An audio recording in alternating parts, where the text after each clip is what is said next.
صباح الخير والسعادة.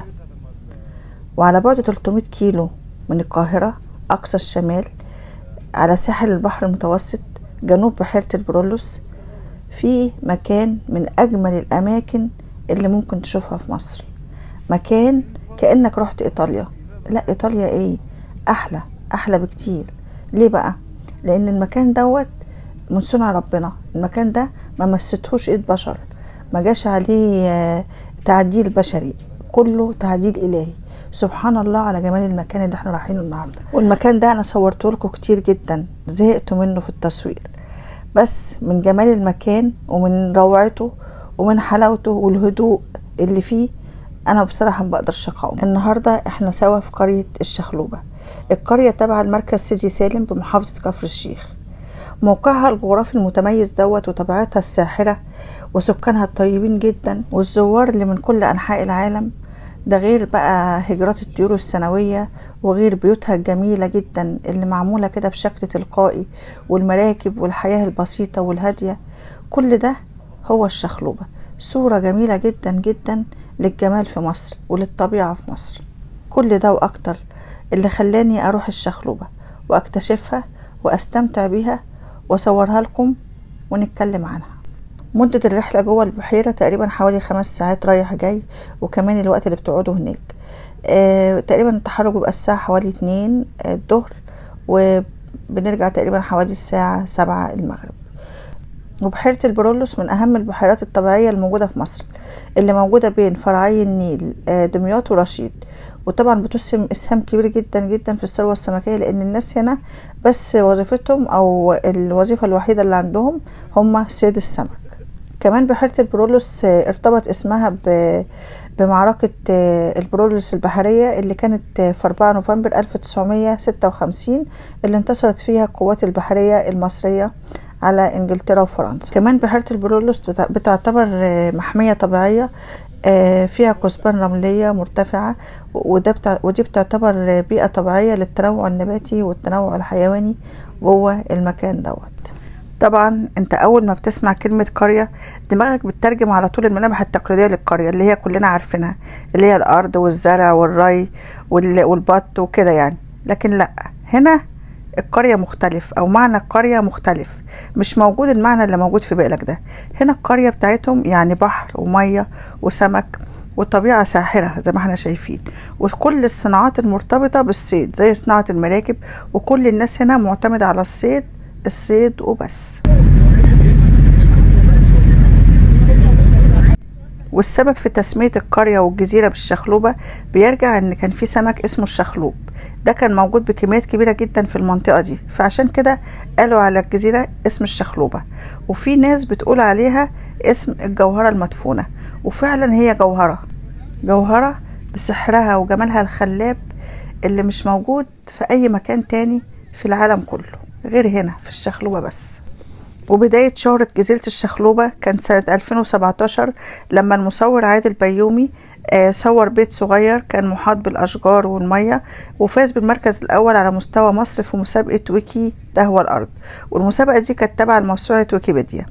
الجزيرة بقى حققت شهرة واسعة جدا وضجة كبيرة جدا أكبر يعني، وده كان سنة 2022، وده كان في مشهد مسلسل أبو العروسة الجزء الثالث لما النجم سيد رجب راح مع أصحابه على الجزيرة ديت، والمشهد اتعرض من هنا، وابتدت الناس تقول فين المكان دوت، ايه المكان دوت، وكان في علامات تعجب واستفهام كتيرة جدا، وابتدت الناس تدور ايه الجزيرة دي، وابتدت تروح، وحصل إثارة جدل كبيرة جدا على السوشيال ميديا.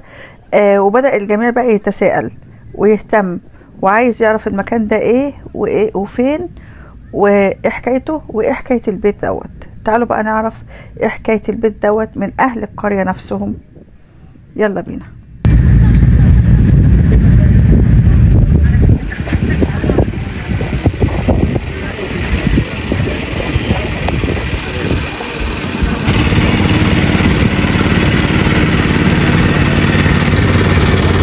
ايه قصة الشخلوبة؟ بحيرة البرولوس تعتبر تاني أكبر بحيرة طبيعية. هي طبعا بحيرة طبيعية من سنة 1998. هي مساحتها حوالي 460 ألف كيلومتر. يعني كانت زمان 190,000 فدان. حاليا هي حوالي 120 بسبب التجفيف زي ما انتم شايفين كده. في مزارع سمكيه طلعت في عمق البحيره فتم تجفيف منها ايه على الضفاف يعني.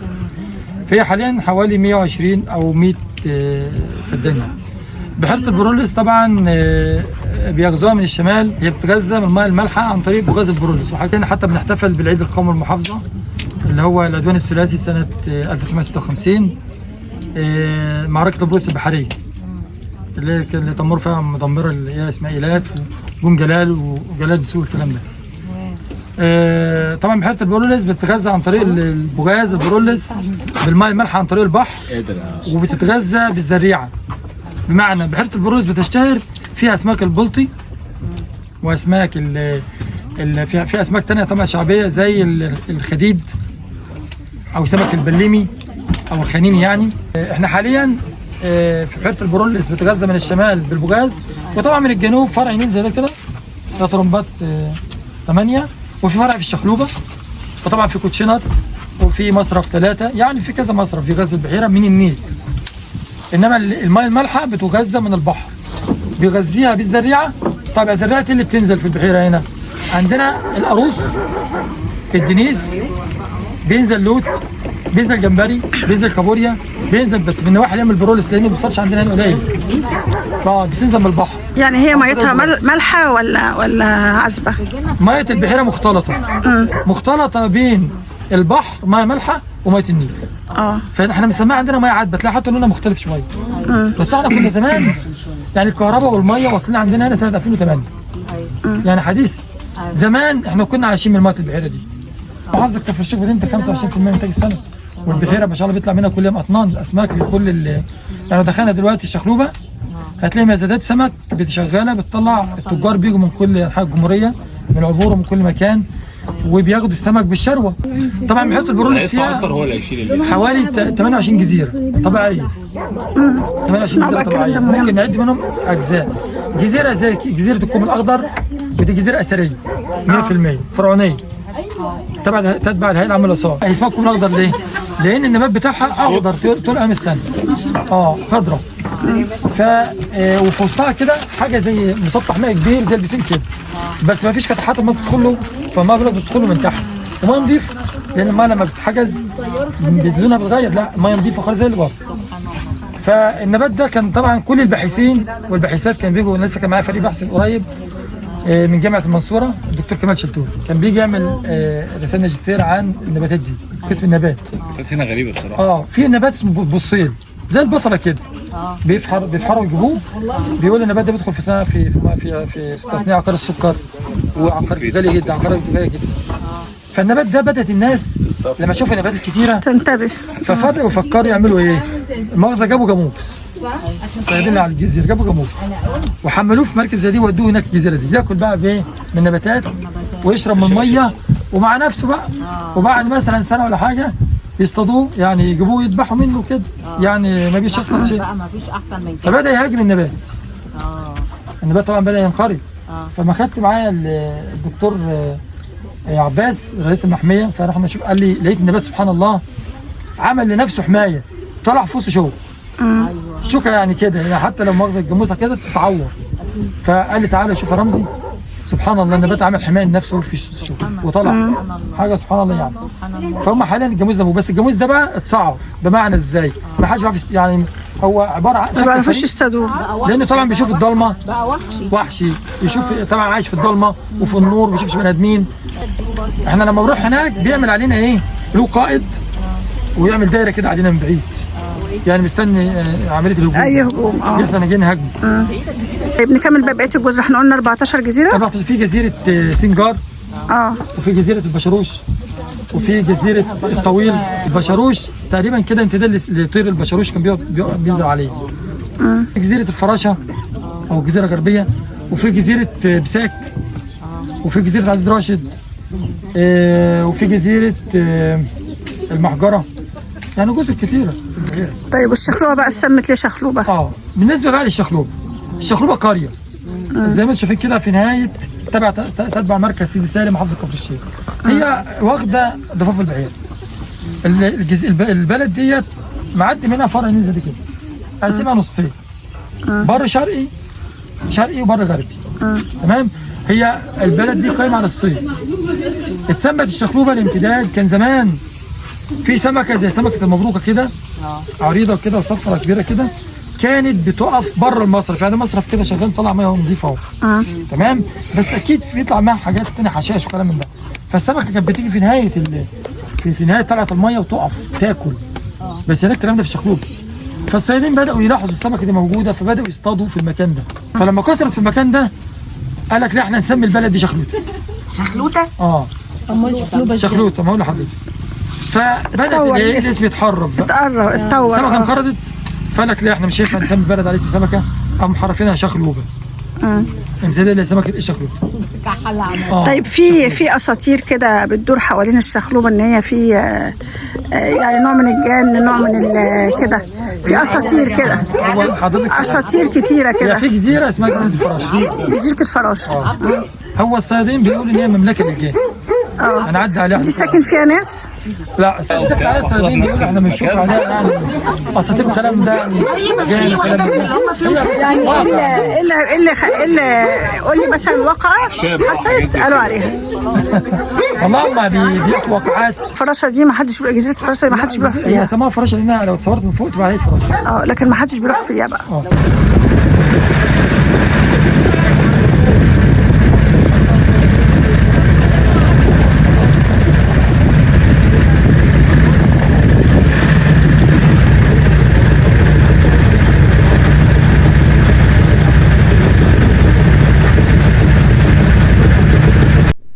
طبعا احنا هنا الطبيعة اللي بتتكلم، وكلام الطبيعة احلى كتير من كلامنا احنا.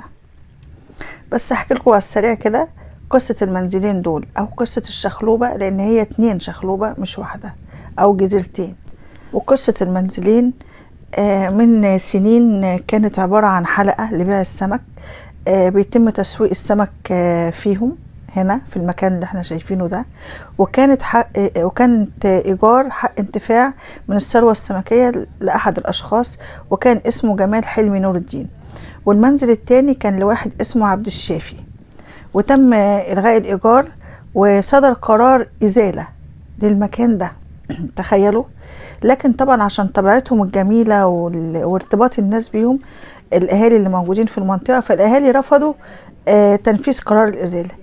ومن الوقت دوت من 5 سنين او اكتر تم الحفاظ على الجزيرتين وانشاء محلات تانية بديلة لبيع السمك ده على الشاطئ الناحية التانية. والجزيرتين بيجي لهم ناس بيقضوا عليهم اوقات او اليوم، يعني بدون تكلفة طبعا وبدون اعباء مالية، بيجوا بس يقضوا وقت جميل ويشربوا الشاي وياكلوا ويتغدوا وياخدوا الصور التذكارية ويبتدوا يمشوا. ابرز الزوار اللي بيزوروا الجزيرتين هم سياح ألمان، بيجوا بشكل دايم سنوي. وكمان مكتشف الصحراء بيجوا هنا برضو بشكل دايم سنوي. وطبعا الفنون الجميلة اللي بيجوا عشان يزخرفوا الجزيرتين وعشان يقعدوا فيها ويرسموا. هنا كده انا نزلت من المركب وعلى الجزيرة نفسها.